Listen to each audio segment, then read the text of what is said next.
आज हम पढ़ेंगे पाठ सांवले सपनों की जात।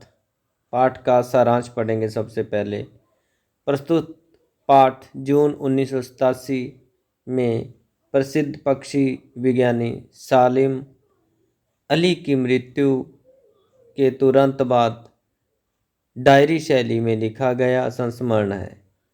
सालिम अली की मृत्यु से उत्पन्न दुख और अवसाद को लेखक ने सांवले सपनों की याद के रूप में व्यक्त किया है। सालिम अली का संस्मरण करते हुए लेखक ने उनका व्यक्ति चित्र प्रस्तुत किया है। सालिम अब दुनिया की भीड़भाड़ को यहीं छोड़कर चिर निद्रा में विलीन हो गए हैं। सालिम अली का मानना था कि प्रकृति की हमें मनुष्य की दृष्टि से नहीं अपितु प्रकृति की नज़र से देखना चाहिए, तभी हम प्रकृति के महत्व को, उसकी गुणवत्ता को समझ पाएंगे।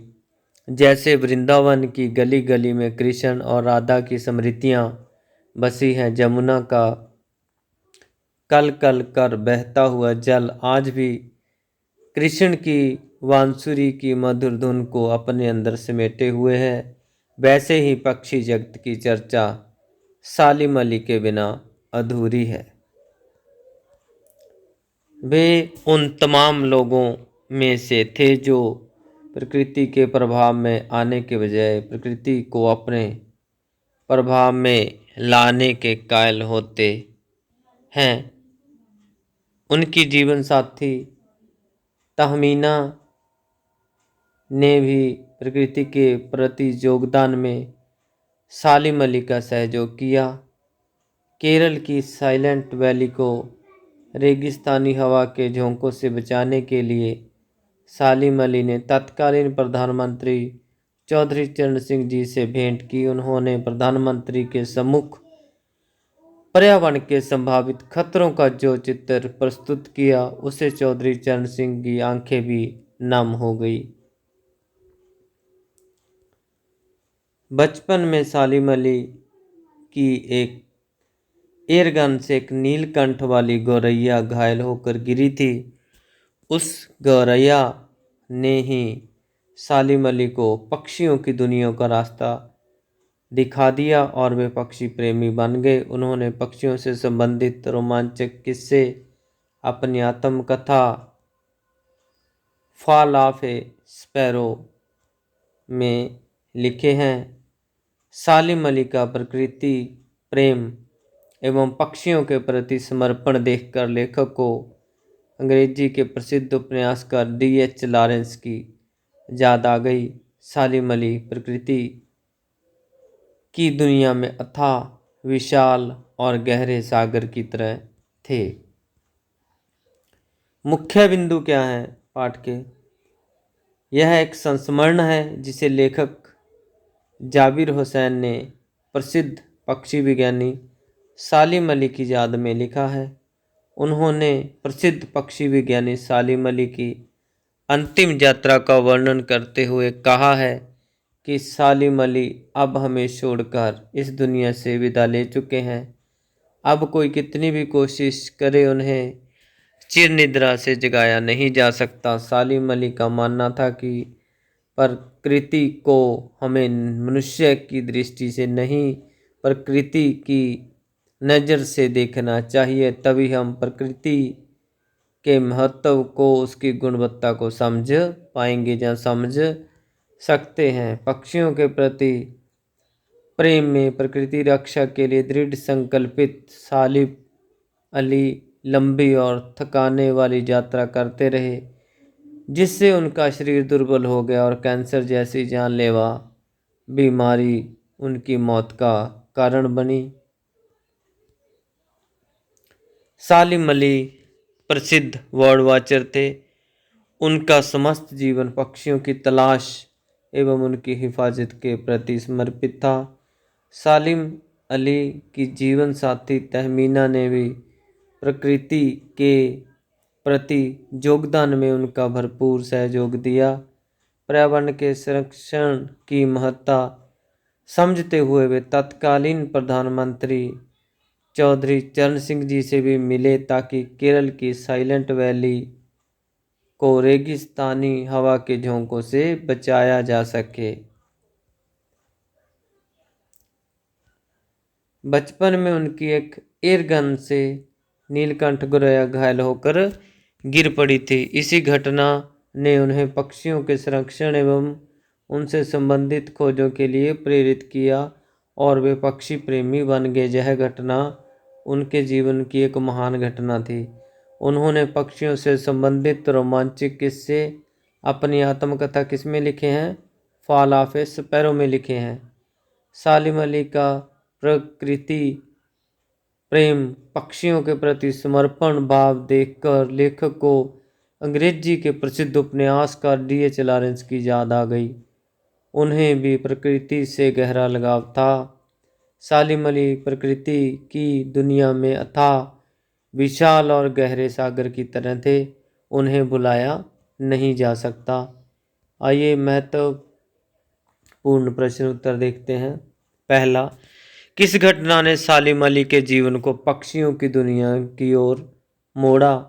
बचपन में एक बार सालिम अली की एयरगन से एक नीले कंठ वाली गोरैया घायल होकर गिर पड़ी। इसी मार्मिक घटना ने सालिम अली के जीवन को पक्षियों की दुनिया की ओर मोड़ दिया और वे पक्षी प्रेमी बन गए।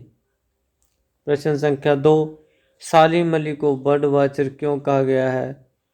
प्रस्तुत पाठ के आधार पर बताइए। प्रकृति एवं पक्षी जगत से संबंधित विभिन्न पहलुओं पर सूक्ष्म एवं गहन दृष्टि रखने वाले सालिम अली सही अर्थों में बर्ड वॉचर थे।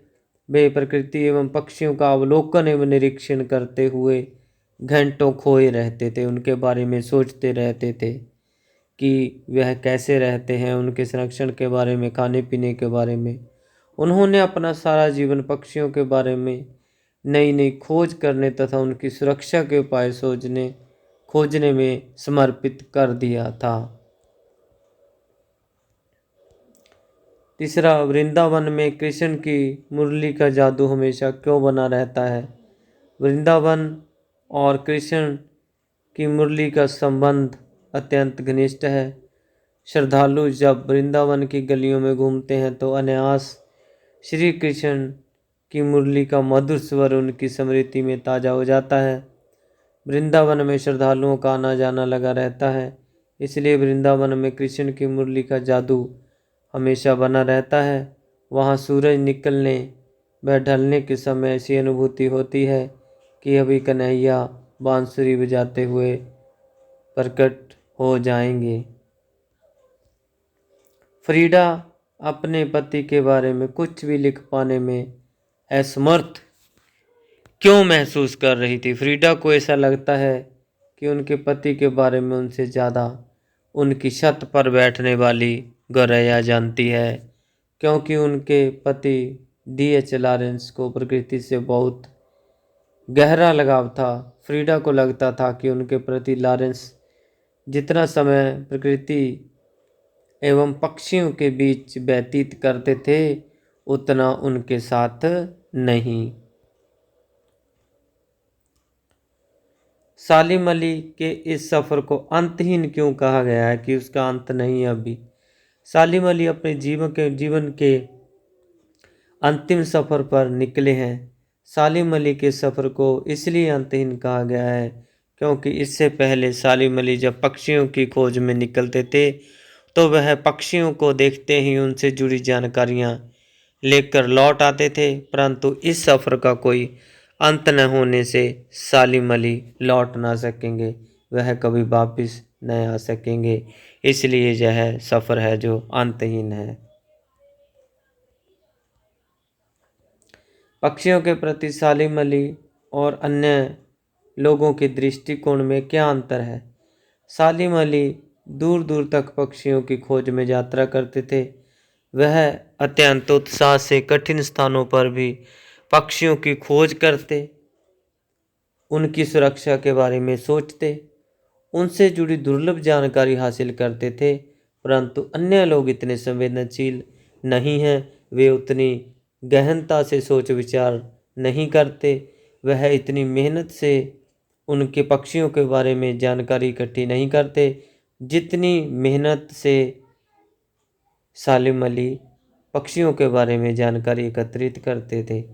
वे पक्षियों को अपने स्वार्थ एवं मनोरंजन की दृष्टि से देखते हैं। उसके बाद है तहमीना कौन थी? उन्होंने सालिम अली की किस तरह मदद की थी? तहमीना सालिम अली की सहपाठिनी थी जो साथ में पढ़ते हैं, जो बाद में उनकी जीवन संगिनी बनी। सालिम अली के लिए प्रकृति खूबसूरती और रहस्यों से भरी हुई खुशहाल नजर आती थी।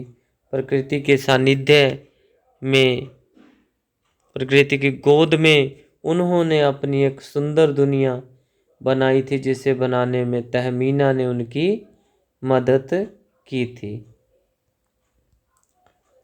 प्रस्तुत पाठ के आधार पर बताइए कि सामान्य लोग हैं, आम लोग हैं, पर्यावरण को बचाने के लिए किस प्रकार का योगदान दे सकते हैं। आप और हम किस प्रकार का योगदान दे सकते हैं?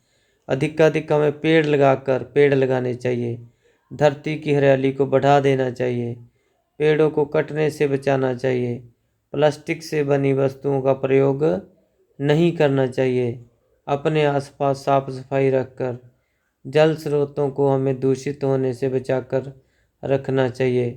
पर्यावरण के प्रति लोगों में जागरूकता फैलाकर कल कारखानों से निकले दूषित पानी तथा कचरे का उचित तरीके से निपटारा करके।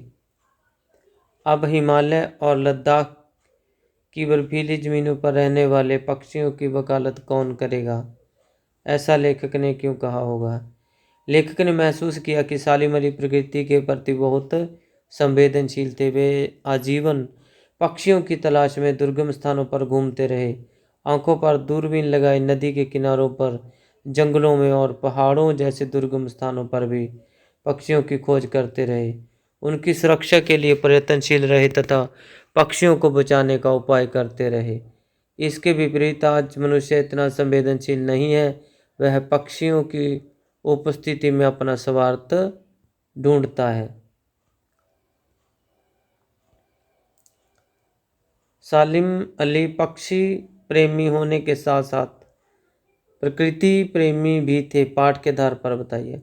सालिम अली पक्षियों से जितना लगाव रखते, उनकी सुरक्षा के लिए चिंतित रहते थे, वे उतना ही भी प्रकृति और पर्यावरण की सुरक्षा के लिए भी चिंतित रहते थे। वह केरल की साइलेंट वैली को बचाने के लिए तत्कालीन प्रधानमंत्री चौधरी चरण सिंह से मिले और वैली को बचाने का अनुरोध उन्होंने प्रधानमंत्री से कर डाला। पाठ के आधार पर बताइए कि जमुना नदी का सांवला पानी पर्यटकों को किन घटनाक्रमों की याद दिलाता है? वृंदावन में जमुना का जो पानी है वह सांवला हो चुका है, यानी कृष्ण की लीलाओं की याद दिलाता है। कृष्ण ने जमुना के किनारे ही अपनी अनेक रास लीलाएं की थी। ग्वालों के साथ मिलकर माखन चोरी तथा जमुना के छायादार कदम्ब के पेड़ के नीचे विश्राम किया था। ऐसा प्रतीत होता है कि कृष्ण अभी मधुर स्वर में मुरली बजाते हुए अचानक प्रकट हो जाएंगे। उनकी अथाह यादें वहाँ पर हैं। आशय स्पष्ट करें कि सालिम अली प्रकृति की दुनिया में टापू बनाने के बजाय अथाह सागर बनकर उभरे हैं। सालिम अली प्रकृति के खुले संसार में खोज करने के लिए निकले थे। उन्होंने स्वयं को किसी सीमा में कैद नहीं किया।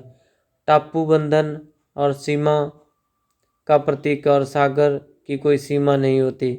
उसी प्रकार सालिम अली भी बंधन मुक्त होकर अपनी खोज करते थे। उनकी खोज की कोई सीमा नहीं थी। उनका कार्य क्षेत्र बहुत विशाल था। तो धन्यवाद। उम्मीद करते हैं कि यह वीडियो